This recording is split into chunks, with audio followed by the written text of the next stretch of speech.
Objetiva para las casas a todos es lo de la... Al no saber te lo echan para atrás. Agua tienes, ¿verdad? Porque ya le han entrado unas arras de científico y pero es que tiene que entregar Buenos días a todos. Soy Belén Villalonga, la directora de área de negocio de CaixaBank, aquí en Ibiza y Formentera. Primero de todo, muchísimas gracias por asistir a esta convocatoria que hemos realizado en colaboración con el bufete Frau. Después de 2 años de nuestra creación de la marca Hola Bank, que es una marca, por si alguno no lo conocéis, dentro de CaixaBank, una línea comercial especializada en no residentes, pues hemos considerado que sería una buena ocasión reunirnos todos a tratar un tema tan interesante y a la vez tan polémico como el alquiler vacacional, y en colaboración con un bufete, que aunque tiene sede en Mallorca, el bufete Frau, pues también tienen aquí una representación en unas oficinas aquí en Botafogo. Nosotros aquí en Ibiza, como digo, la marca Hola Bank ha hecho que tengamos 10 oficinas especializadas en el tratamiento de financiación, seguros y todo tipo de servicios bancarios para no residentes o extranjeros que han adquirido la residencia en Ibiza. Tenemos ahí unas carpetitas donde hemos enumerado cuáles son esas oficinas dentro de Ibiza y Formentera y qué idiomas se hablan especialmente en cada oficina. Pues en un momento determinado os podemos ayudar a intentar dar un servicio a vuestros clientes también, ¿no? Ahora les quería presentar a Pepe Frau, que es el socio que viene de Palma del bufete Frau. Agradecerle la enorme colaboración que estamos teniendo con ellos, que además es un orgullo porque son un despacho muy especializado. Nos va a hablar de este tema junto con Alejandra Eka, y también decir que, aunque están ahí de pie, pero está Cristina y Anita, que son las representantes del bufete Frau, que están aquí en Botafogo, por si en un momento dado pues también necesitáis algo de ellos.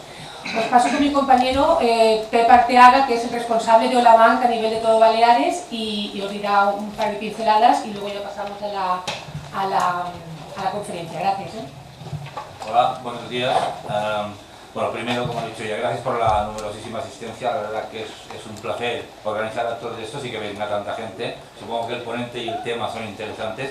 También agradecer a Pep Frau, pues, que la enorme colaboración y las ganas de venir aquí a Ibiza. Buenos días a todos, o a todas, mejor. Gracias por la asistencia. Ante todo, muchas gracias por ofrecernos la Caixa y Hola Bank. ¿Se oye mal? ¿Se oye mejor así? Vale, vale. Primero de todo, muchas gracias a la Caixa y Hola Bank por brindarnos la oportunidad de poder dar esta charla. Yo no le llamaría una conferencia, la verdad es que yo no me dedico a esto, soy abogado, pero la verdad es que no tengo mucha práctica en exponer temas al público. Hemos hecho una serie de conferencias tanto corporativas como sociales anteriormente y la verdad es que han ido muy bien, estoy muy contento.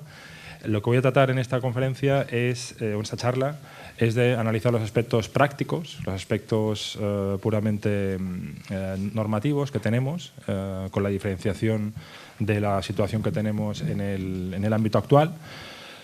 La verdad es que la nueva ley de turismo y sobre todo la modificación en cuanto a la comercialización de las estancias turísticas de la vivienda, lo que ha supuesto es un cambio radical en cuanto a varios puntos.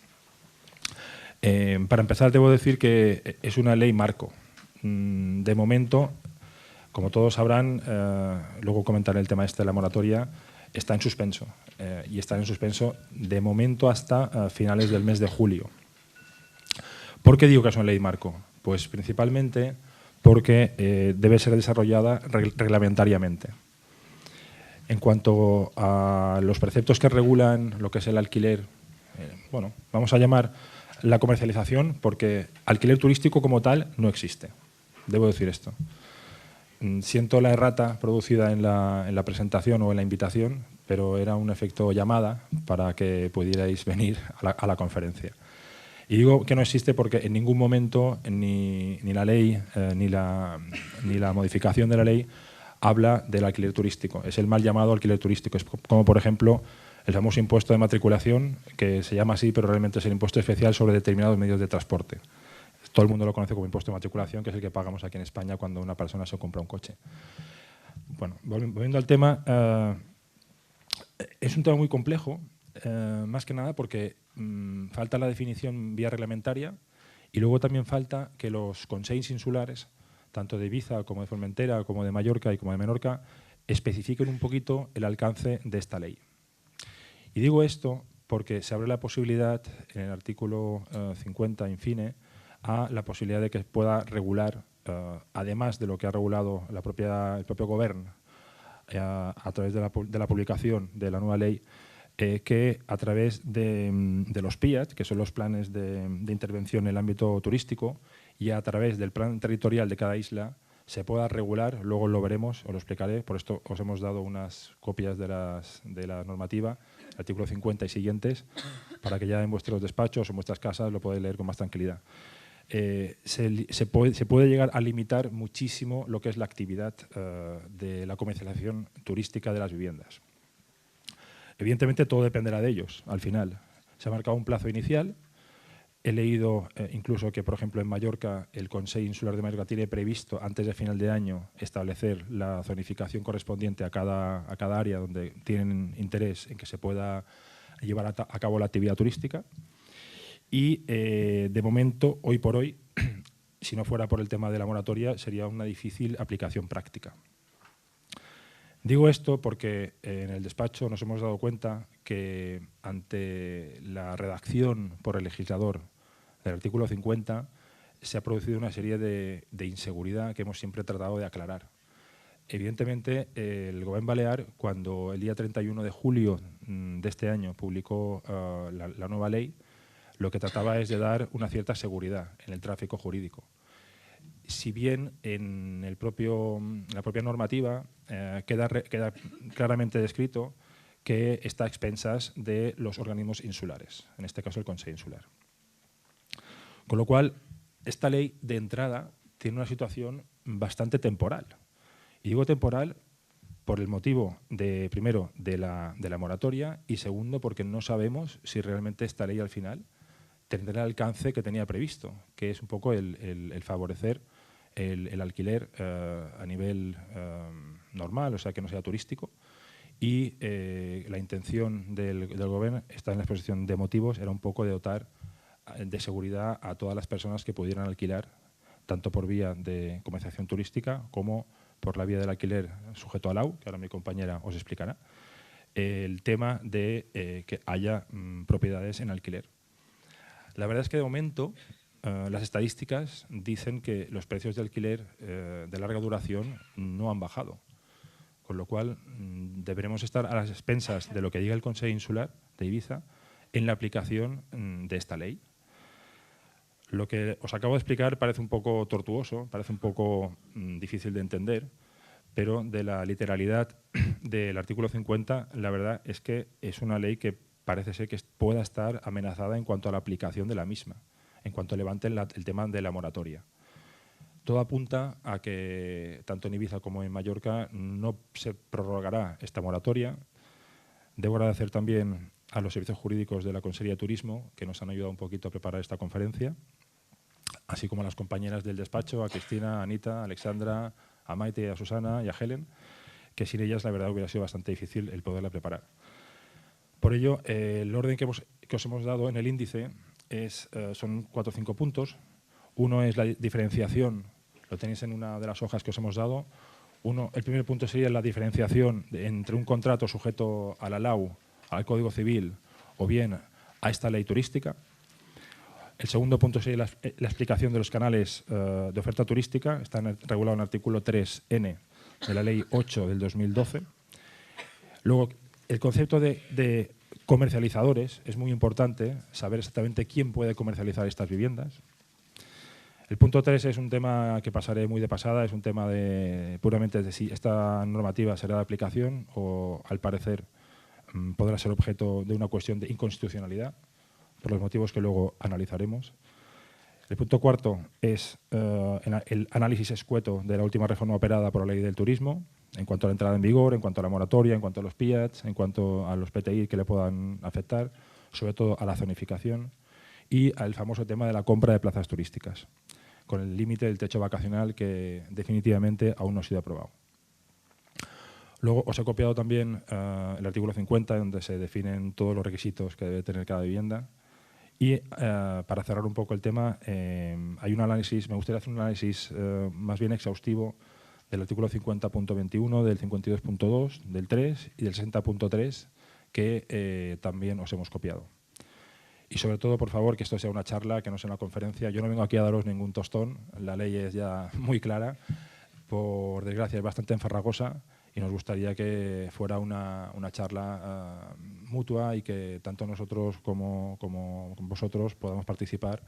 Y, por supuesto, si tenéis alguna duda, os ruego que por favor me interrumpáis. No me molesta para nada que me interrumpáis.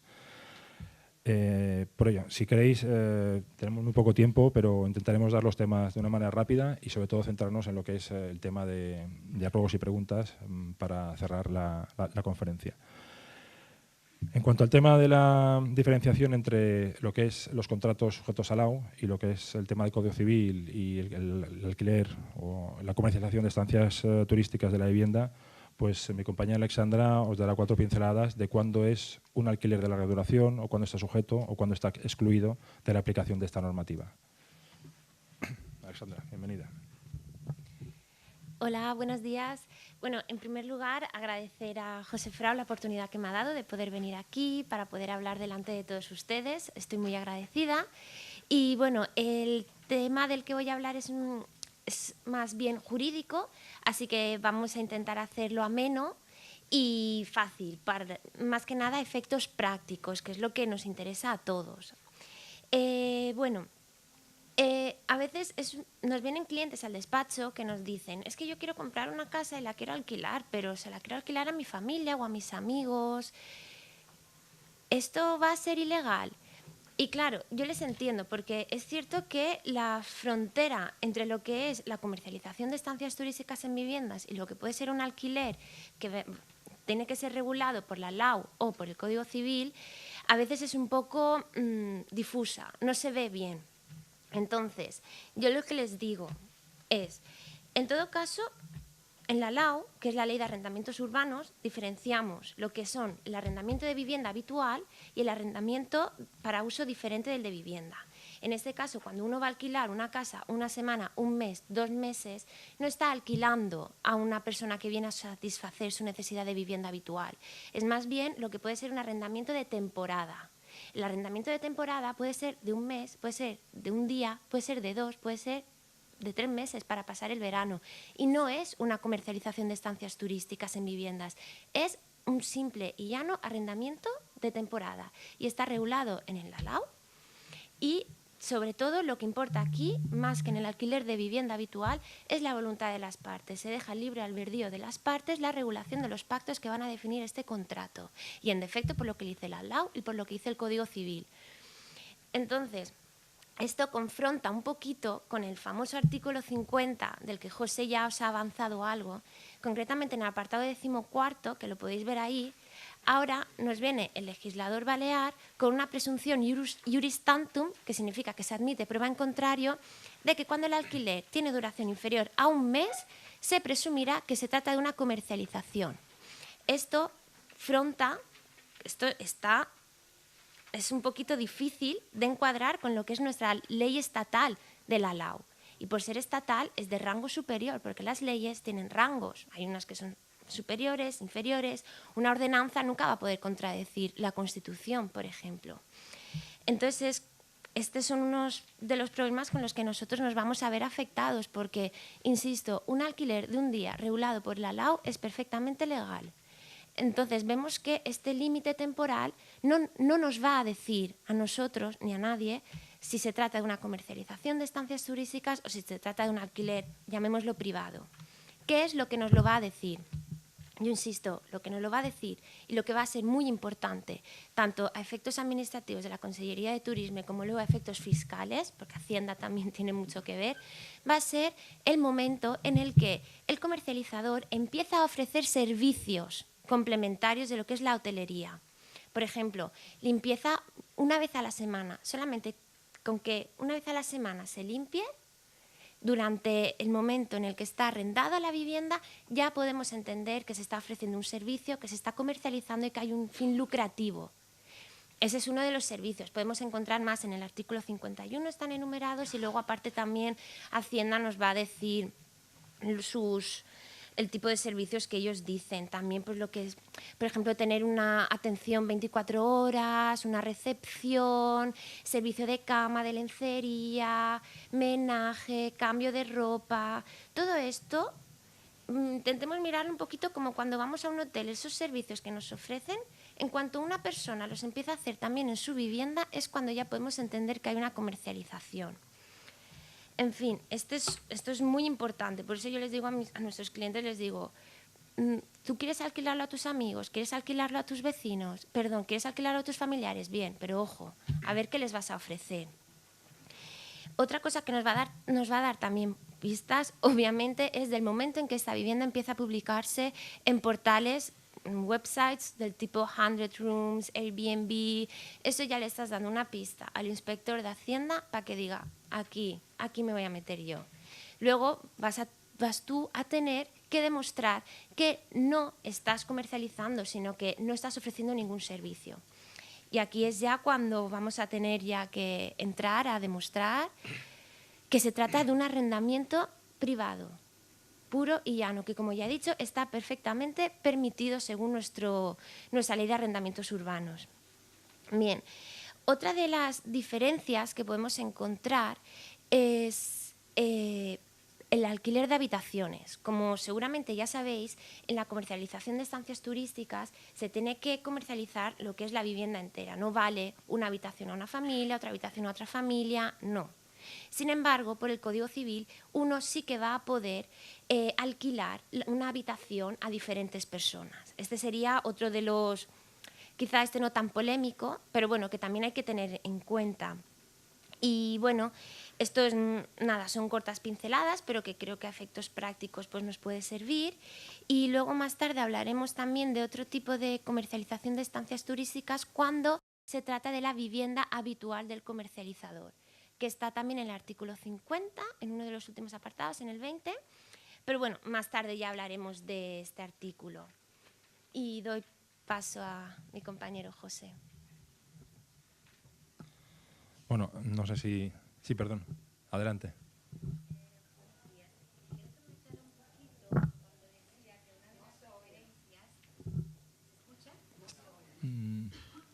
Que una de las diferencias que estaban dentro del alquiler estaban los temas del alquiler de habitaciones y decía concretamente que el Código Civil, a ver si entendí bien, se puede permitir a varias personas. Explícalo en la práctica, ¿cómo sería? Bueno, es simplemente cuando un propietario tiene una casa que tiene 3 habitaciones y decide alquilársela a 3 personas diferentes, una habitación a cada uno, con derecho a uso de cocina, etcétera. Este tipo de arrendamiento no está regulado en la LAU, en la Ley de Arrendamientos Urbanos, sino que tenemos que irnos a la norma general, que es el Código Civil, pero es también perfectamente posible. No es una vivienda habitual. La Audiencia Provincial no la considera como una vivienda habitual porque no viene a satisfacer una necesidad permanente de vivienda. Por eso no está dentro de la LAU, sino que nos tenemos que ir al Código Civil, que es la norma general, pero está perfectamente permitido. Claro, los pisos de estudiantes, por ejemplo, es típico, nos vamos a Madrid a estudiar y un piso para uno solo es muchísimo y entonces pues se decide compartir piso.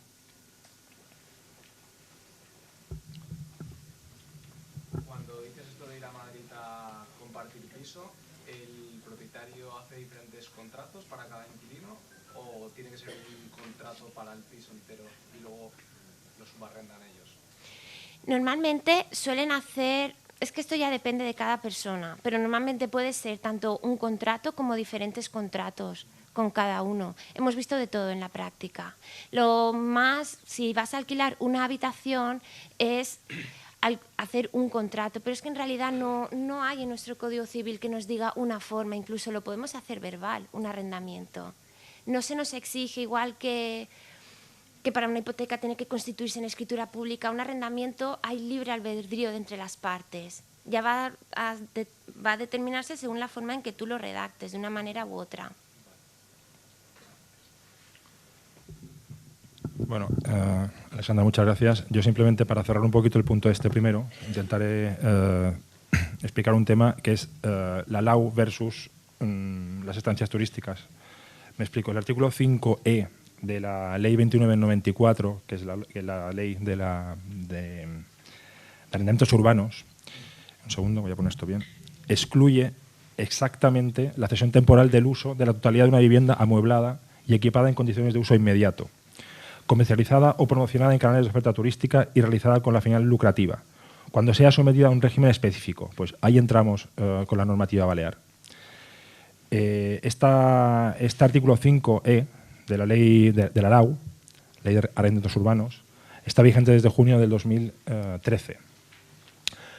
Entonces, si nos remitimos a la normativa sectorial, que es la normativa turística, te dice el artículo 50, en el punto 1, que efectivamente, siguiendo un poco el tenor literal del artículo de la LAU, te dice, lo tiene en el 50.1 del artículo que os hemos dado, se pueden comercializar estancias turísticas de corta duración en viviendas de uso residencial siempre que se lleve a cabo esa comercialización en la persona propietaria o se haga por medio de operadores o cualquiera de los canales de comercialización turística, en los términos que esta ley y en los términos del reglamento que especificará exactamente cuáles son las condiciones.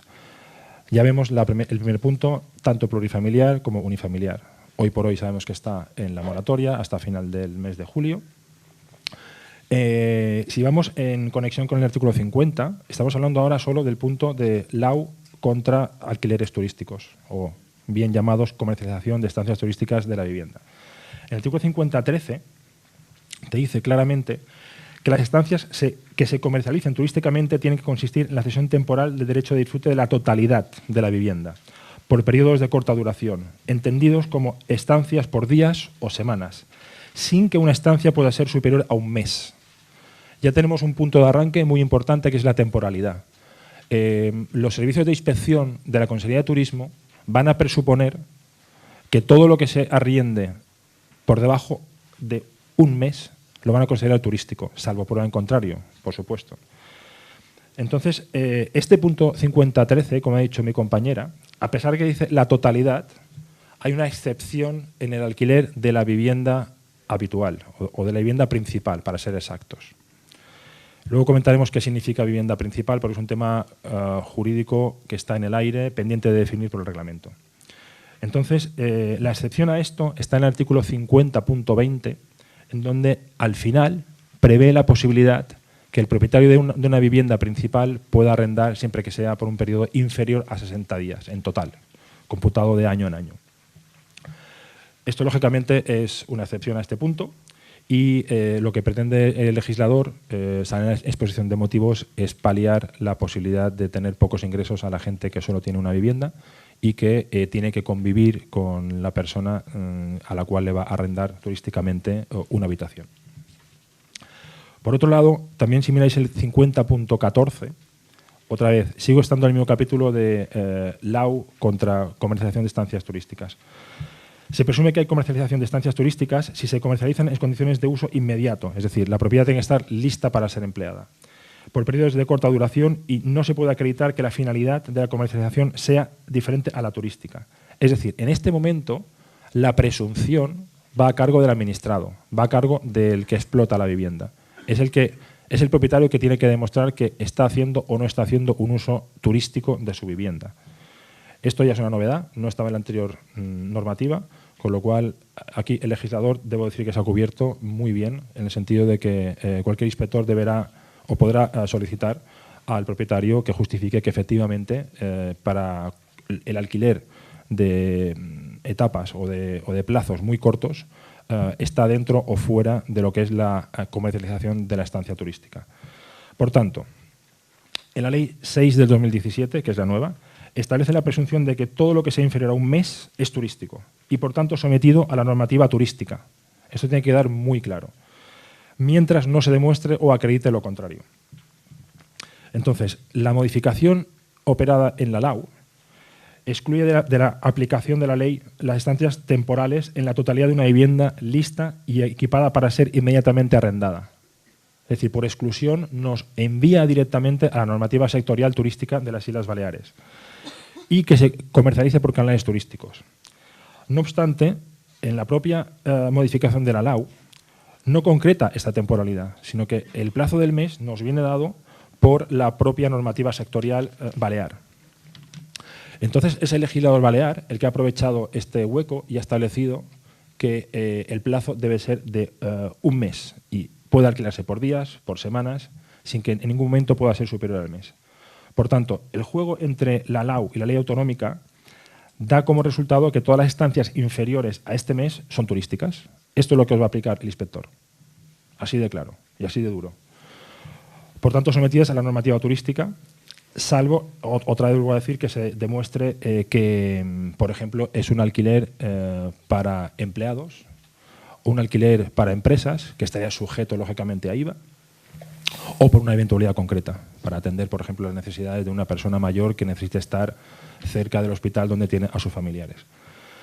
De todos modos, nada obsta, en mi opinión, que puedan existir incluso estancias turísticas superiores al mes.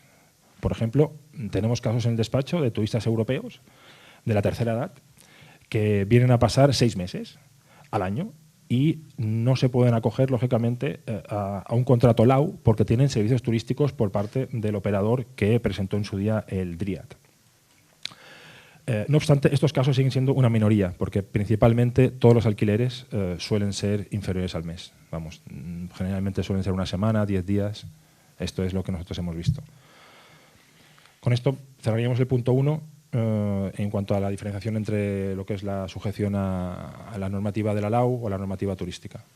Si tenéis alguna pregunta en este punto, yo creo que lo podríamos contestar rápidamente. Y si no, pasamos al punto 2, que es la explicación de los canales de oferta turística y la comercialización de las estancias turísticas de la vivienda. Sí. No sé si es el momento oportuno, pero en el caso de que un propietario de una vivienda tenga 5 habitaciones, lo alquile con vivienda habitual a un particular o a una empresa y ese particular la explota como vivienda turística, ¿y qué responsabilidad se puede derivar hacia el propietario? Es una buena pregunta. Vamos a ver. Me remito directamente a la definición de empresa comercializadora, en el cual está establecido el artículo 49 de la Ley 6 de la Ley 8 del 2012, perdón, que es la Ley General de Turismo, en la que debe cumplir todos los requisitos. Es decir, el comercializador no tiene por qué ser propietario. Puede tener el título de compra o puede tener un título de cesión. Lo que pasa es que sí que tendrá que estar registrado en la Consejería de Turismo, bueno, aquí en el Consejo Insular, como explotador, cumpliendo todos los requisitos. Evidentemente, por el tema del alquiler de las habitaciones, no cabe, porque el único que puede alquilar las habitaciones es el propietario de la vivienda principal. Y adelanto ya que el reglamento definirá el concepto de vivienda principal. En un principio, tal como nos ha informado la Consejería de Turismo, la intención que tiene el legislador es definir la vivienda principal como la vivienda habitual, no a los efectos fiscales, sino a los efectos de estar empadronado. Con lo cual, en su caso, es complicado que el subarrendamiento, por decirlo de alguna manera, de una estancia turística de la vivienda se pueda dar, porque no se cumple el requisito objetivo que sea el propietario de la vivienda. Si mira el artículo... Mi pregunta va más dirigida, es decir, si el propietario alquila a alguien que se presenta, en un caso más concreto que yo conozco, a un tercero por vivienda habitual. Y esta persona, sin ser comercializadora, y además que por las buenas, la publica en el web de alquiler vacacional y da los servicios. El propietario ha actuado de buena fe y tiene un contrato sujeto a la... En este caso entiendo que yo no es responsable, porque la acción, ilegal por cierto, no la produce el propietario, sino que la produce un arrendatario que a su vez está subarrendando y está haciendo una actividad comercializadora turística, cosa que no puedo hacer. O sea, yo entiendo que no sería responsable. Personalmente entiendo que no debería ser responsable el propietario, porque sin su conocimiento se ha producido este hecho. Y además, en el caso de tener conocimiento, podría, digamos, iniciar un procedimiento de cárcel por la ley. Ah, no, por supuesto, esto sí, es evidente. Está infringiendo completamente sus obligaciones contractuales, el inquilino. Un placer. Bueno, en cuanto a los canales de oferta turística, como os he dicho, la definición es muy clara, es muy sencilla. Como he dicho antes, el artículo 5.e de la LAU prevé la cesión temporal de uso de la totalidad de la vivienda, comercializada o promocionada en canales de oferta turística. Y en tal caso, en cuanto entra un comercializador, saltamos de lo que es la LAU y nos vamos directamente a la normativa que estamos explicando hoy. Sin embargo, la definición de empresas comercializadoras de las estancias turísticas de la vivienda, prevista en el artículo 49 de la Ley 8 del 2012, la Ley General de Turismo, dada por el Decreto Ley 3/2017 de 4 de agosto, no incluye que las viviendas deban ser comercializadas o promocionadas por canales de oferta turística. Entonces, claro, aquí se produce una paradoja que la verdad es que es bastante extraña, que alguien podría pensar que un piso ofrecido por días o semanas fuera de los canales de comercialización turística podría quedar al margen de la normativa turística y acogerse a la LAU. Bueno, al respecto decir que en la práctica sería bastante problemático para la Administración, es decir, para los servicios de inspección de la Consellería de Turismo o del Consell Insular de Ibiza, tener que localizar o detectar el canal de comercialización turística, ya que pueden ser webs de otros países, incluso restringidas, como sabéis, a áreas territoriales donde los servicios de administración de inspección no pueden ver, porque nadie se va a ir a Alemania o a Inglaterra o Francia a ubicarse allí para que Google dé acceso a la visión de estas páginas. Y frente a esto se puede defender la teoría de que el amplísimo concepto del canal de oferta turística está regulado en el artículo 3.n de la Ley 8/2012, que merece la pena leer literalmente para entender este concepto. Te dice, canales de oferta turística, por lo que se refiere a la comercialización de estancias turísticas en viviendas, todo sistema mediante el cual las personas físicas o jurídicas, directamente o a través de terceros, comercialicen, publiciten o faciliten, mediante enlace o alojamiento de contenidos, la reserva de estancias turísticas en viviendas, bien sea por plazos de días, semanas, con límite del artículo 50, que es el del mes, bien sea con la prestación de algunos de los servicios previstos en el artículo 51, que son los de lavandería, recogida, en fin, limpieza, también os los he copiado. Entre estos ya especifica claramente las agencias de viajes, los centrales de reserva, otras empresas de mediación, o sea, inmobiliarias, y organización de servicios turísticos, incluidos los canales de intermediación a través de Internet, y todos los sistemas basados en plataformas digitales online, lógicamente. Entonces, puede suponer que sea prácticamente imposible una comercialización turística si no se ha hecho por un canal de oferta turística, que según la definición podría incluir hasta el boca a boca. Los servicios de inspección de la Consellería de Turismo, a pesar de que son pocos, son enérgicos. Para ellos, todo lo que se vea en Internet, todo lo que se publicite en vuestras páginas web, todo lo que salga publicado en vuestras screens, en vuestras tiendas, lo van a considerar que es turístico, siempre que se cumpla el plazo del menos del mes. Es decir, incluso en la exposición de motivos de la LAU, te lo dice muy claro, en la última modificación, en la que se hace constar que el objetivo de la introducción del artículo 5 es que un piso privado no pueda ampararse en la LAU para usos turísticos.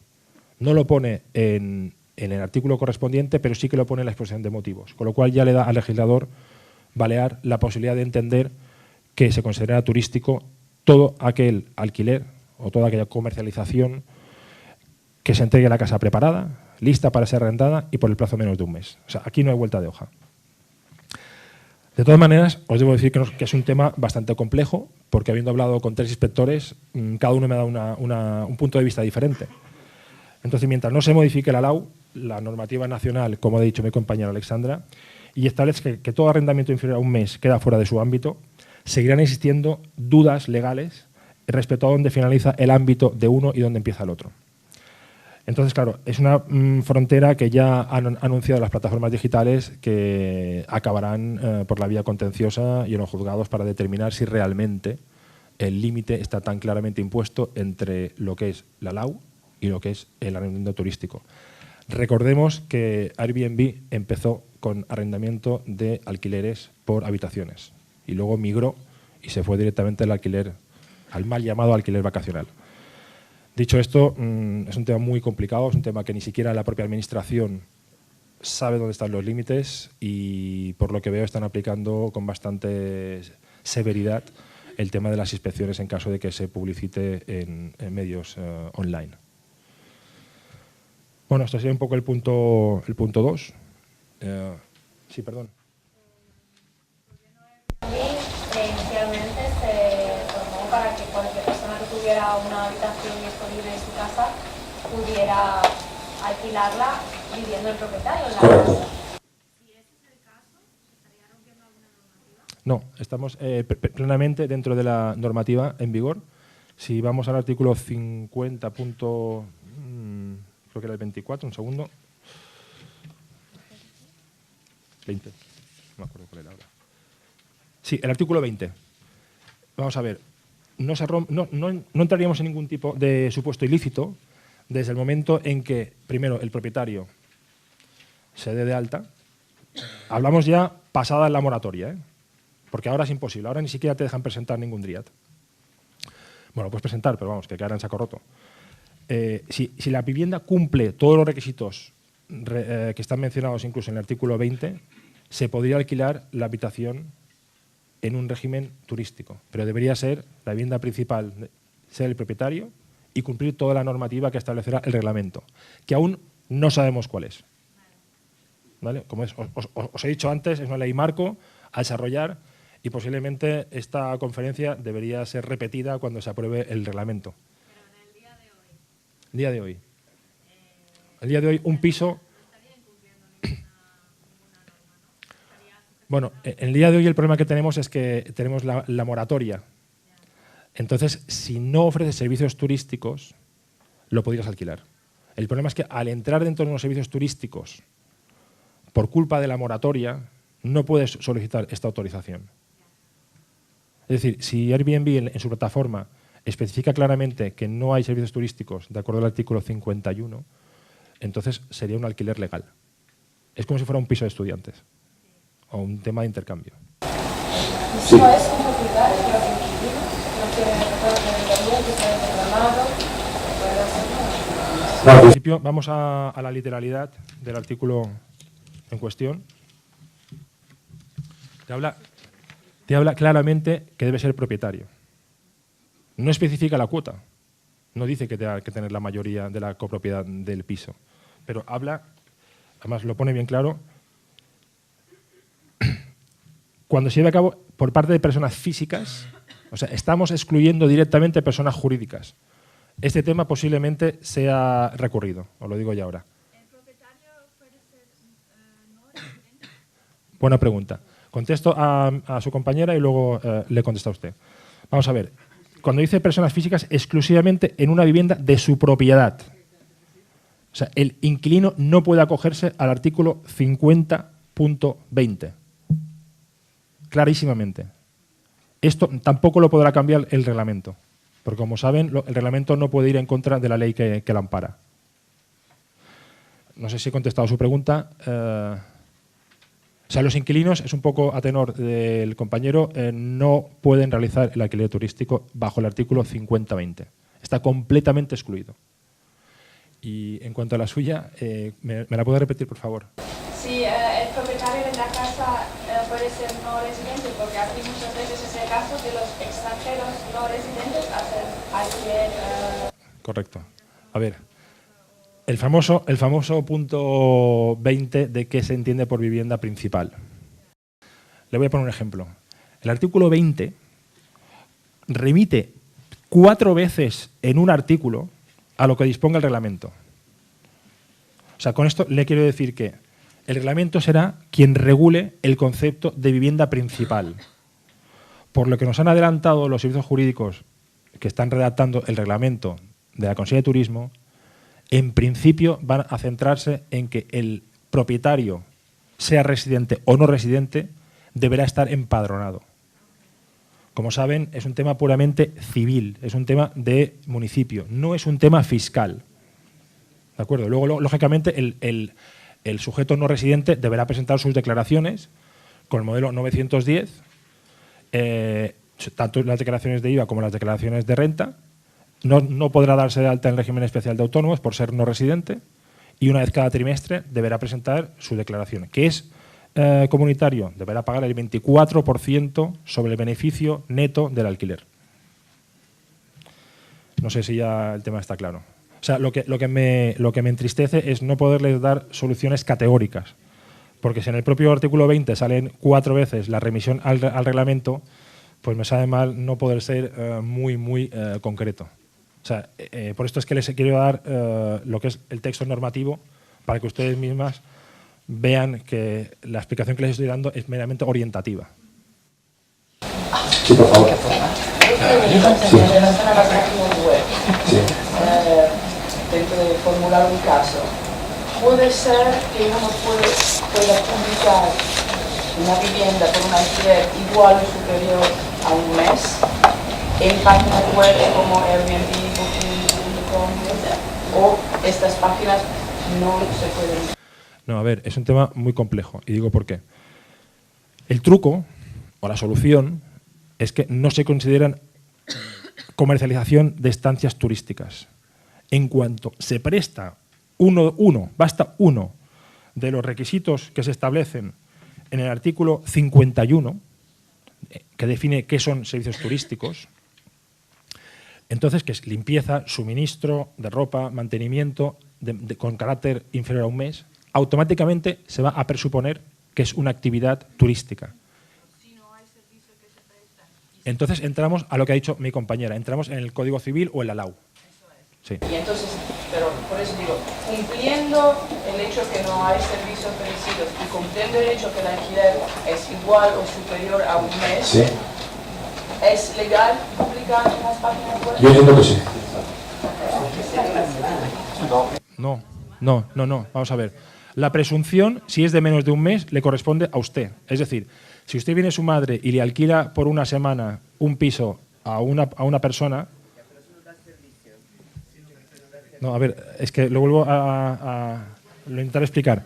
La presunción es que todo lo de menos de un mes es turístico. La presunción. Sí, la presunción. Sí. Me sabe mal, pero es así. Última parte de la pregunta. Sí, en estas mismas condiciones, entiendo que en las páginas web de las inmobiliarias o de los intermediarios pueden indicar alquileres igual o superiores a un mes sin servicio. Correcto. Pero tenga mucho cuidado porque como incluye algunos de los servicios jurídicos, de los servicios turísticos, la sanción puede ser de hasta 400.000 euros.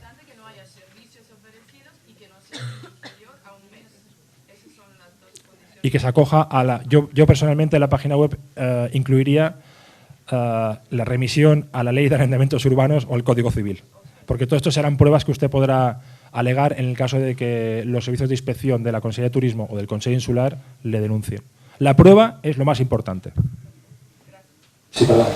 Señor Frau, ahondando un poco en el concepto de comercializador que comentaba del artículo 49 de 2012, corríjame si me equivoco, pero en la actual ley de julio del 2017 especifica que cualquier persona física o jurídica que ponga en contacto una propiedad con un cliente y tenga un beneficio económico es considerado como comercializador y que como tal tienen la obligación en ese caso de poner la licencia turística a la hora de comercializarlos. Entonces está hablando de cualquier ente físico o jurídico, con lo cual propietario se incluye dentro de comercializadores y cualquier persona que no sea una entidad física, ¿no? Así es. Cualquiera, excepto el caso del que comercializa su vivienda principal. que la ley ha especificado muy claramente en el artículo 50-20 que debe ser el propietario. Ahí está muy claro. Y además luego le cuelga todas las obligaciones que tienen los otros propietarios o los otros comercializadores. Es el único caso donde he encontrado una pequeña diferenciación que solo permite que sea el propietario. ¿Otra persona? Sí, perdón. Hemos hablado del tema de las inspecciones, ¿no? Hemos dicho que los inspectores pueden mirar la página web, donde claramente se anuncian pisos. Sí. Sabemos que en Ibiza hay otro sistema, hay un email donde vecinos que se pueden quejar del tema que hay alquileres pueden contactar el consejo para avisar que hay una inspección de un alquiler ilegal. En este caso, ¿cuál es la diferencia? ¿Cómo pueden actuar los inspectores? Dando por hecho que el piso no está alquilado en ninguna web y no aparece. Entonces se hace un poco boca a boca alrededor del propietario, de la agencia que lo gestiona, pero hay un vecino que se da cuenta y hace una señalación. ¿Cómo actúan en este caso? A ver, los servicios de inspección, lo que le puedo decir es que visitan, en cuanto hay una denuncia, a instancia de parte están obligados, en teoría, a abrir el expediente. Se suelen personar en el domicilio que supuestamente está realizando la actividad ilegal y suelen contactar con los ocupantes y les piden los contratos, les piden las reservas y les hacen una pequeña entrevista. Hay muy pocos inspectores para tanta actividad y no llegan a todos, evidentemente, pero con las pruebas que los ocupantes, que los inquilinos les están dando, abren el expediente y dan traslado al propietario o al comercializador para que presente las alegaciones que corresponda. Por ejemplo, le puedo decir que uno de los puntos claves que están aplicando los inspectores es en los contratos de larga duración que efectivamente la fianza esté depositada. Eso es un tema que directamente cuando ven que la fianza del mes o de los 2 meses en caso de que esté amueblada ha sido depositada, directamente archivan el expediente. Vamos, es un tema puramente objetivo. En el caso no consiguen contactar con los inspectores que están en este momento, no reciben mucha información porque el señor, yo estoy aquí, no quiero saber nada, y no consiguen contactar con el dueño porque a lo mejor vive fuera, entonces el dueño no contesta a estas preguntas. ¿Qué pasa? ¿Se archiva automáticamente o por...? No, yo le explico cómo funciona el tema. Es un tema puramente de acuerdo a la ley de procedimiento administrativo, que es que envían una primera comunicación, a veces suelen enviar una segunda y si la segunda ha sido rechazada, le publican directamente en el BOIP, la incoación del expediente sancionador. O sea, se dará por notificado directamente con la publicación. Es un tema muy peligroso, pero es legal. O también pueden notificar al vecino. Si el vecino recoge la notificación, se da por notificado el supuesto denunciado. Si les parece, dejamos las preguntas para el final, porque no se oye por todo, no se entiende la pregunta y la contestación. Entonces, si les parece, ellos acaban es que da para mucho, yo lo entiendo. Dejemos que haga el ponente y luego hacemos preguntas y así pasaremos el micrófono y lo dirá todo el mundo, ¿de acuerdo? Ok, sí, perfecto. Bueno, el punto tercero, tema de recurso de constitucionalidad, cuestión de inconstitucionalidad. Este es un tema bastante complicado. Lo voy a pasar un poco por encima porque voy a dar 4 pinceladas. A ver, les comento. El gobierno español, el defensor del pueblo, el Congreso y el Senado tuvieron la posibilidad de poder presentar un recurso de inconstitucionalidad a esta nueva ley. El plazo se les ha pasado y no lo han presentado. Esta es la realidad.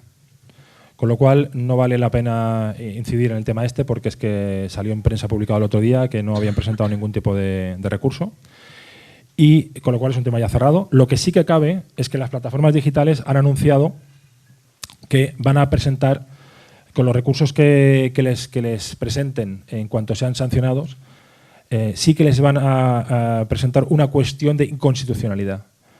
Esto significa que aprovechando pues unas alegaciones o presentando un recurso de alzada o de reposición, pueden presentar ante el contencioso una cuestión de inconstitucionalidad para decretar que la normativa aprobada no es válida. Hoy por hoy aún no se han presentado ninguna, ¿vale? Pero vamos, lo digo porque no sé si llegarán antes las plataformas a poder impugnar algunos artículos de esta ley o bien se procederá a su regulación con el reglamento.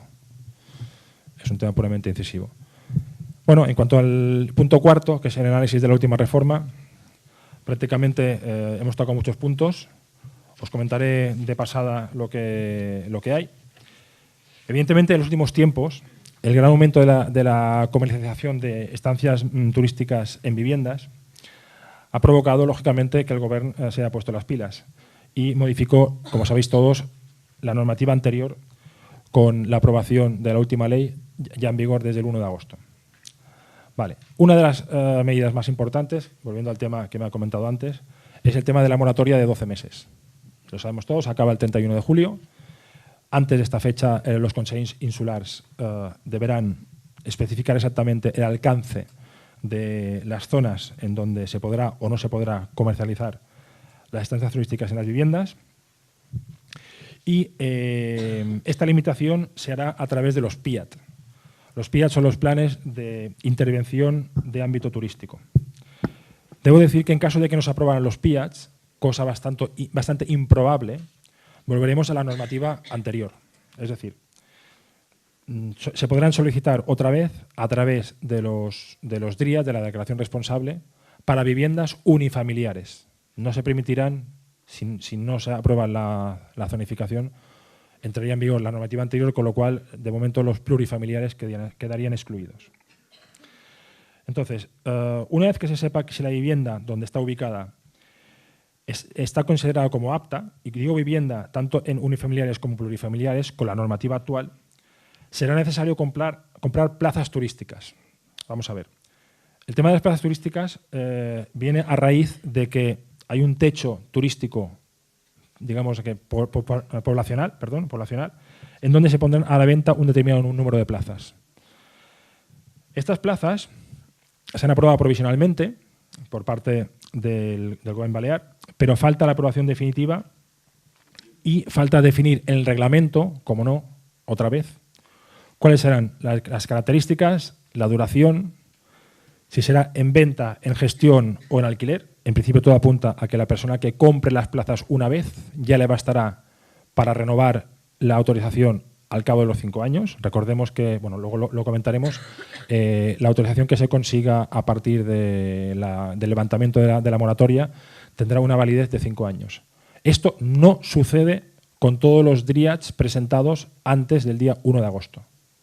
Es decir, no tienen plazo de caducidad, con lo cual, indirectamente, lo que se ha conseguido ha sido dar bastante valor a las propiedades que presentaron en su día el DRIAT y ojo, que no sean archivados por no cumplir la normativa anterior. Lo digo, ojo, porque no es una autorización automática. Es decir, cuando se presentó el DRIAT con todas las anteriores viviendas, viviendas lógicamente eran unifamiliares, lo que se consiguió era que el propietario o el comercializador pudiera explotarla desde el mismo momento de su presentación. Pero está sujeto a que los servicios de inspección, o lo que es el Consell Insular, previa inspección y previo levantamiento del acta correspondiente, confirmen que lo que se presentó en su día cumple con lo que se está construido. Lo digo porque es un tema que en Mallorca nos hemos dado cuenta que están tumbando todas las que pueden. Un dato. La semana antes del día 1 de agosto se presentaron 35.000 solicitudes DRIAT en Mallorca. O sea, es un dato objetivo muy grave. Lo digo porque este hecho ha producido un quebranto en lo que es la diferenciación entre viviendas unifamiliares con o sin DRIAT. Lo digo porque es que son piezas de mucho valor que están muy buscadas por las inmobiliarias. Supongo que aquí pasará lo mismo. Si la propiedad tiene DRIAT o no. Lo digo porque el tema del beneficio que se puede obtener por los alquileres en Mallorca no es tan alto como aquí, pero también es importante.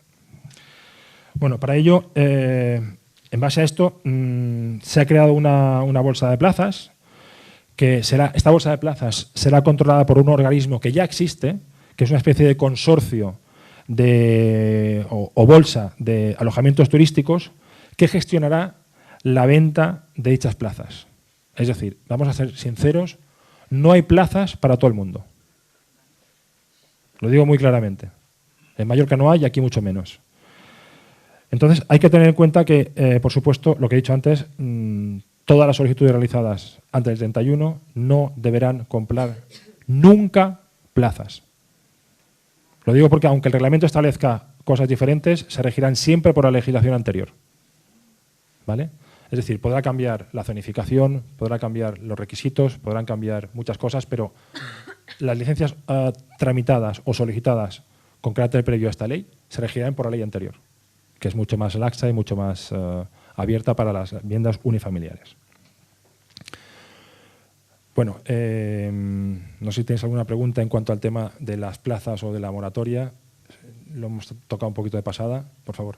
Decías que las plazas que se den a partir de ahora serán por un plazo de 5 años y luego con opción a renovar. No, quizá me he expresado mal. La autorización que se consiga tras la presentación del DRIAD ahora, cuando se levante la moratoria, la autorización para la comercialización será por 5 años. Al cabo de 5 años deberá ser renovada. Lo que pasa es que, en principio, la idea del legislador es no obligar a los explotadores o a los propietarios a tener que comprar otra vez de las plazas. Esto es, en principio, la idea que tienen, pendiente de definir por reglamento. Tengamos en cuenta que en el artículo 50 hay exactamente 12 remisiones al reglamento, con lo cual la explicación que os intento dar hoy es puramente a título orientativo, pendiente de que salga el reglamento. De todas maneras, si queréis o si habéis dejado vuestros emails, en cuanto salga el reglamento os prometo que os enviaremos toda la información, porque sé que hoy os dejaré un poco con la miel en los labios sin poderos definir exactamente qué se permitirá o no.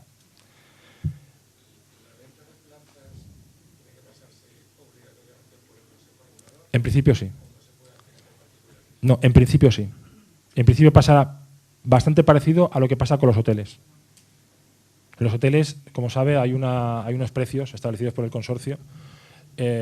Aunque el consorcio para plazas de estancias turísticas para vivienda está creado, la regulación no está hecha. También porque se amparan un poco en la moratoria y en la situación de los planes territoriales para tener tiempo en orden a preparar todos los requisitos. Lo que sí que le digo es que, por desgracia, no hay plazas suficientes para todo el mundo. Bueno, si queréis, entramos un poquito de pasada por el artículo 50, que es un poco el caballo de batalla de lo que es hoy. Os comentaré un poco por encima los aspectos más importantes, ¿de acuerdo?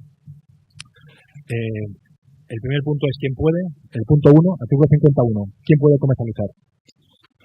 Entramos otra vez en el tema de la comercialización. Como ha dicho el compañero, tanto particulares como sociedades, como empresas, lógicamente, comercializadoras, que cumplan todo lo que venga en esta ley y, cómo no, el reglamento. Primera remisión. Punto 2. La famosa cédula de habitabilidad. Requisito indispensable, por dos motivos. Primero, da la presunción de que la propiedad es digna para ser alquilada. Como saben perfectamente, sin la cédula de habitabilidad, en teoría no se puede habitar una vivienda. Y novedad de la ley, la cédula especificará el número de plazas que podrá tener la propiedad. No vale decir que pongo 3 camas cuando en la cédula tengo solo 6, o sea, 3 camas más, o sea, 9. Lo digo esto porque los inspectores esto lo van a mirar muy mucho en los momentos en que hagan las inspecciones en el futuro y sobre todo las anteriores. Otro tema fantástico y fenomenal. 53. El tema de la zonificación. Vamos a ver. La zonificación es un tema muy importante que lo regularán los respectivos consejos insulares de cada isla. Es una situación de máximo. Quien manda aquí serán los consejos, salvo Palma por el tema de la ley de capitalidad. Y los ayuntamientos podrán poner más trabas, pero no podrán, digamos que, desclasificar zonas prohibidas por parte de los consejos. Es decir, salió, por ejemplo, una información del alcalde de Ayuntamiento de Sant Josep, que decía que con independencia, salió hace 2 días, con independencia de que el Consejo estableciera o no las limitaciones en su municipio, por parte del Consejo, su municipio intentaría que no se pudieran alquilar apartamentos ni en Playa de Embosa, ni en Calabadella, ni en Calatarida, ni en Cala Corral. Es una manifestación que ha salido en prensa. Sí, sí. La fuente, por cierto, es noudiari.es. Yo lo oí personalmente de los 5 representantes de los ayuntamientos censo de viviendas turísticas, 4 de los ayuntamientos taxativamente dijeron que en su municipio no habría alquileres turísticos en plurifamiliares, en apartamentos, salvo el de San Juan, que dijo que estaban todavía hablando del tema y que por supuesto no es significativo para el resto de la personas arriba. Pero los ayuntamientos, el comité, digamos que ha delegado un poco en los ayuntamientos la decisión final, están porque no haya licencias en apartamentos plurifamiliares. Importante, Ibiza, San Antonio, San José y Santa Bárbara. Es un plan muy delicado esto. Es delicado porque... Y lo han dicho por activa y por pasiva. En aquella reunión, en aquellas conferencias y charlas lo dijeron taxativamente. No. A ver, este tema viene regulado, la zonificación, por 2 temas, por 3. Otra vez por el reglamento, segunda remisión del reglamento. Después por el PTI. Y luego, además, por, otra vez, lo que diga el Consejo Insular de la zonificación. Con lo cual, el plan de integración de actividades turísticas puede ser bastante complejo de realizar. Yo la verdad creo que tiene una tarea bastante complicada y muy difícil para contentar a todo el mundo. Mallorca y Ibiza tienen son 2 escenarios y 2 mundos diferentes. Totalmente. No tiene nada que ver. Así es. Y es cierto que en Ibiza ha habido una presión muy fuerte por parte de la sociedad, de muchos colectivos, en contra de los alquileres en residencial, en apartamentos, en plurifamiliar y en edificio residencial.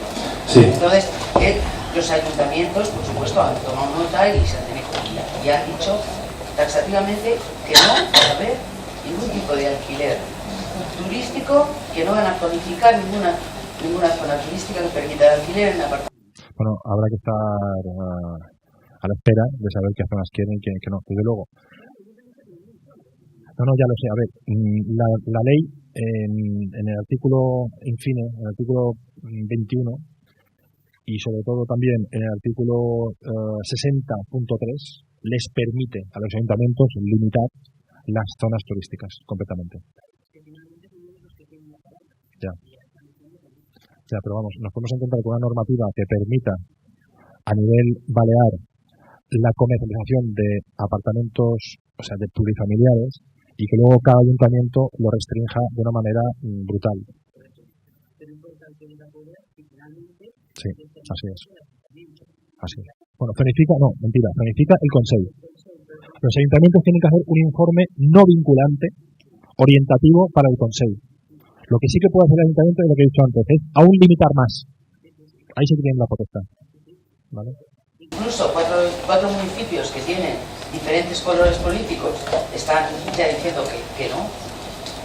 Así es. O sea, es que hay un problema social que va mucho más allá de lo que puede ser el alquiler. La parte de la masificación, de la gestión de los recursos, de la sobreexplotación de agua, etcétera, etcétera. Sí, ahora tocaremos el tema este. Ahora tocaremos el tema este porque los apartamentos, las viviendas plurifamiliares están bastante tocadas de ala con el artículo 50. O sea, prácticamente va a ser de imposible cumplimiento. Y ahora, de una manera rápida, os lo explicaré. Bueno, punto cuarto, muy rápido. No se pueden tener autorizaciones con la nueva ley de propiedades que tengan infracciones graves o muy graves, de acuerdo a la LOUS. Que, por cierto, la LOUS posiblemente la cambien a final de año porque tenemos una nueva ley del suelo, junto con la nueva ley de la vivienda. No sé exactamente cómo se va a regular esto, pero hoy por hoy mi consejo es el siguiente. Si ustedes tienen viviendas unifamiliares de sus clientes que deseen arrendar en el futuro, vayan pidiendo los certificados de no infracción urbanística, porque el inspector se los va a pedir. ¿Vale? Sí, hay un certificado que emite el ayuntamiento donde certifica que no hay un expediente de infracción urbanística. Lo digo porque posiblemente cuando presenten el DRIAT no se lo vayan a pedir, pero cuando hagan la revisión, como la prueba va a cargo, en este caso, del administrado, les van a poder pedir directamente los certificados de no infracción urbanística. A ver, en Mallorca es más fácil porque la Agencia de Protección del Territorio, hay una agencia de disciplina urbanística a nivel supramunicipal, expide un certificado único en donde directamente dice si en cualquier municipio de Mallorca existe o no. Por desgracia, en el Consejo Insular de Ibiza esto aún no existe. No hay la Agencia de Disciplina Urbanística creada. ¿Vale? Con lo cual, todos sabemos los retrasos que por desgracia tienen los ayuntamientos y que tardan, a mí me ha tardado hasta 8 meses en expedirme un certificado de no infracción urbanística. Con lo cual, estamos al mes de noviembre, si lo piden ahora para las propiedades que crean que podrán explotar, en el momento del levantamiento de la moratoria, como será como tarde, creo yo, el mes de junio o julio, ya lo tendrán. Que conste que no lo tienen que presentar con el DRIAT, sino que se lo requerirán los servicios de inspección más adelante, cuando posiblemente vengan a hacer la inspección. Esto es lo que nos ha dicho la Consejería de Turismo. Otra cosita rápida.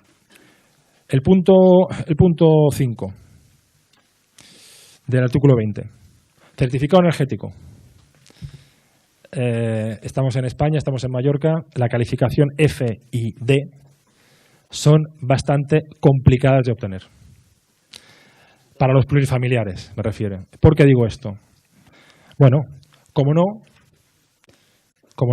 otra vez nos remitimos al reglamento, tercera vez, en donde dice claramente que los requisitos mínimos serán F o D, en función de la antigüedad del piso. ¿Cuál es el problema aquí? Es un problema técnico. Usted puede aislar perfectamente la propiedad, el piso, pero si el edificio no cumple, le va a afectar el certificado energético. Con lo cual, muchos de los pisos van a quedar excluidos porque el edificio no cumple. No sé exactamente cómo lo van a regular, pero ojo al dato, es un tema puramente técnico, no es un tema jurídico. Pero bueno, no sé exactamente si se podrá solventar o no vía reglamentaria, pero la verdad es que facilidades no parece que vaya a haber. Bueno, en cuanto al punto 6, más de lo mismo, obligación de tener contadores individuales de agua en los plurifamiliares. Cuarta remisión al reglamento, está en el punto 6 en la segunda línea. Y además, cumplir, por si fuera poco, además los pisos tienen que cumplir la normativa de sostenibilidad y de accesibilidad. No sé si saben que la normativa de accesibilidad es bastante dura en cuanto a pasos con vehículos de ruedas, con sillas de ruedas, amplitud de las puertas de 90 centímetros. Lo digo porque son pequeños puntos técnicos que lógicamente el reglamento tratará de aclarar. Quizá los excepcione, pero yo la verdad es que tengo mis dudas. Bueno, el punto 7.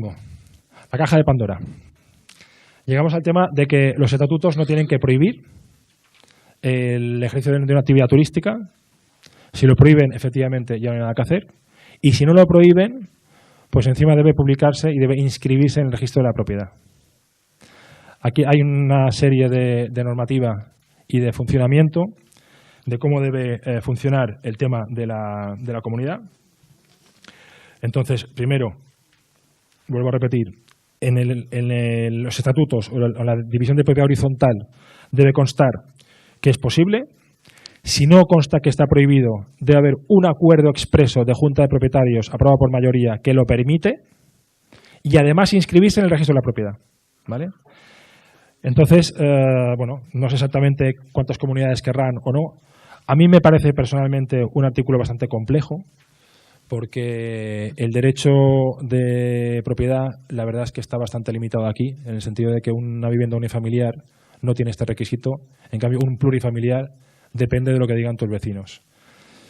No sé si realmente esto será tratado en una cuestión de inconstitucionalidad por parte de las plataformas digitales, tal como lo ha anunciado en prensa, o no, pero la verdad es que va a ser bastante entre el contador de agua, entre las medidas de accesibilidad, entre el certificado energético y entre la autorización de la comunidad de propietarios, pues como no, va a ser bastante complicado.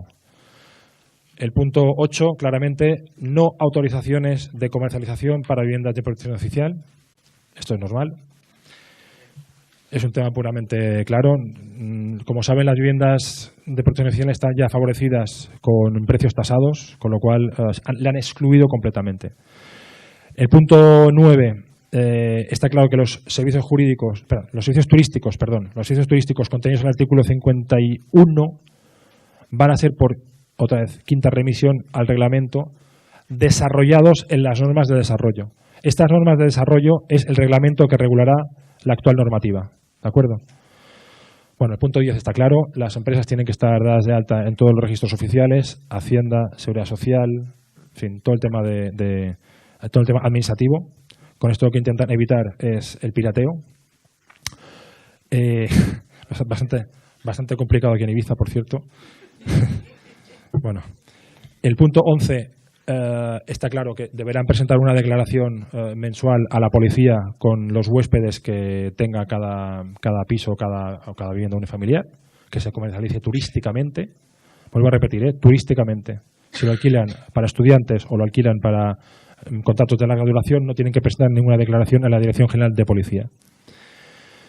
Bueno, el punto 12 realmente es el punto 12, 50.12 es una mera declaración de intenciones. Es un artículo de imposible cumplimiento, porque prácticamente le trasladan al propietario o al explotador el control de que los inquilinos o que los huéspedes se porten bien y que cumplan con las normas comunitarias. Realmente, como no pongan una policía o un agente privado, es imposible cumplirlo. El punto 13 vuelve a remitirse otra vez a la cesión de lo que es la temporalidad del derecho de disfrute, tiene que ser de la totalidad. Es decir, se tiene que alquilar la vivienda de manera total. Esto no es un hotel rural, esto no es un agroturismo, esto no es un turismo de interior. Es una estancia turística de la vivienda. Excepción, lo que ha comentado antes la compañera, el artículo 50.20 infine, en donde el propietario sí que podrá tener un uso compartido. ¿Vale? Es decir, no vale que una vivienda unifamiliar en donde el propietario no viva se alquile a 3 familias, porque tenga 6 habitaciones. No, en teoría tiene que alquilarse a una familia. Esto es también muy difícil de controlar, ¿de acuerdo? Bueno, volviendo a un punto a lo que hemos comentado antes, el punto 14, se presume que hay comercialización de estancias turísticas si se comercializan en condiciones de uso inmediato, es decir, que la propiedad esté lista para ser alquilada. Corta duración, 1 mes, y que no se pueda acreditar que la finalidad de la comercialización es diferente a la turística. Es decir, es el famoso tema de que se alquila por larga duración, pero no se deposita la fianza. Si por lo que sea se está alquilando por larga duración y se realizan servicios turísticos, el inspector tiene muchas posibilidades de que les puedan sancionar si no han depositado la fianza. Ya sé que el depósito de la fianza es bastante enfarragoso, por no decir otra cosa, pero es una medida que es un paraguas que les va a salvar de muchas posibles sanciones. Bueno, el punto 15, lógicamente te dice que, otra vez, la incompatibilidad del servicio turístico, de la comercialización de estancias turísticas con el contrato de habitaciones, tal como ha comentado mi compañera Alexandra antes. Una cosa es LAU, la otra cosa es Código Civil y otra cosa es la aplicación de la normativa turística. No se pueden alquilar turísticamente habitaciones, salvo que lo alquile el propietario y sea su vivienda principal. El punto 16 es claro, es un contrato de responsabilidad civil con la empresa aseguradora, que deben de tener todas las estancias y todas las actividades turísticas. Entramos aquí otra vez en el punto 17, que un tema muy complejo, muy complejo. Lo digo porque en principio se establece que como mínimo, tienen que tener 5 años de antigüedad las edificaciones. Atención, 5 años que puede ser prorrogado por el reglamento. 7º punto de remisión del reglamento. Esto es un tema bastante complicado, porque, y hasta me atrevería a decir que podría ser hasta inconstitucional. Es decir, la propiedad que tiene más de 5 años de entrada puede ser arrendada, y la propiedad que es de reciente creación, que cumplirá posiblemente con todos los certificados energéticos, por un lado, no podrá ser arrendada. Lo digo porque es un tema que las plataformas han incidido bastante. En cuanto a cómo se deberá acreditar, la ley lo dice muy claro, mediante la correspondiente escritura de declaración de obra nueva o la licencia de primera ocupación, o certificado municipal de haberse emitido a este efecto. Esto lo han puesto, esta coletilla la han puesto a raíz de los inmuebles que hay en Formentera. Bueno, no sé exactamente el reglamento lo que regulará, pero la verdad es que es un tema, aparte de triste, es complejo. Porque me parece que si ustedes como inmobiliarias o como operadores tienen que buscar un piso que reúna todas estas características y que además esté en buen estado y que además tenga más de 5 años, la verdad es que el abanico de pisos que van a encontrar, o viviendas, mejor dicho, va a ser muy escaso.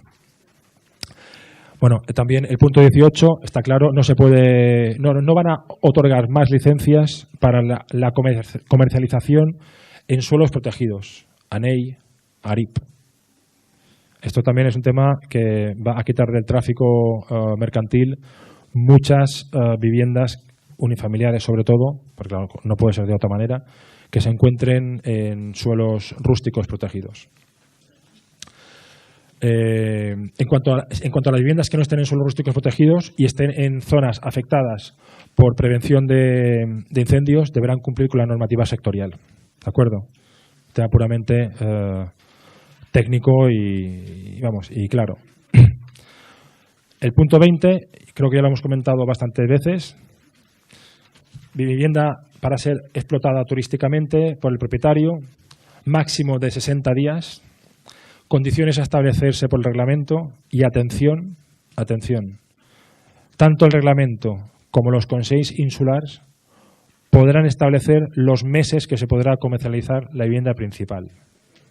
Es decir, tienen la potestad de, para romper la estacionalidad de Ibiza, decir que solo pueden ser alquiladas desde octubre hasta abril. ¿De acuerdo? Lo digo porque lo prevé el artículo 50.20. Bueno, y ya por si fuera poco, el artículo 50.21, otra vez la 12ª remisión al reglamento, mediante los PIAT, son los planes de intervención en áreas turísticas, o los PTI, los planes territoriales insulares, a efectos urbanísticos, deben desarrollar, atención, los requisitos, las condiciones, los límites y el contenido de la actividad de comercialización de estancias turísticas en viviendas de uso residencial. Vamos a ver. Esto es un artículo que es realmente la caja de Pandora. Todo lo que les he dicho antes va a estar dependiendo de lo que establezca el Consell Insular. Con lo cual, soy franco, soy claro y transparente. La aplicación de este artículo en cuanto a la explotación de las actividades turísticas en viviendas, tanto plurifamiliares como unifamiliares, habrá que estar a la espera de lo que establezcan los consells insulares y, como no, a través de los señores alcaldes de los respectivos ayuntamientos. Digo esto porque la verdad es que es una aplicación la de la normativa actual, que va a ser bastante limitativa. Quizá incluso hasta el final sobren plazas. Lo digo porque a base de excluir van a quedar muchas plazas libres. Hay muchos pisos que no van a cumplir. Primer requisito, 5 años. Vamos, ustedes saben perfectamente cuántos pisos nuevos hay en Ibiza y cuántos hay antiguos. Lo saben mucho mejor que yo. Directamente, las promociones que se han realizado en los últimos 5 años, pues la verdad es que van a ser mínimas. Y de ahí, si encima le aplican los requisitos de contadores individuales de agua, ¿cuántos pisos nuevos tienen contadores individuales de agua? ¿Cuántos? ¿Y los antiguos? Ya me han respondido.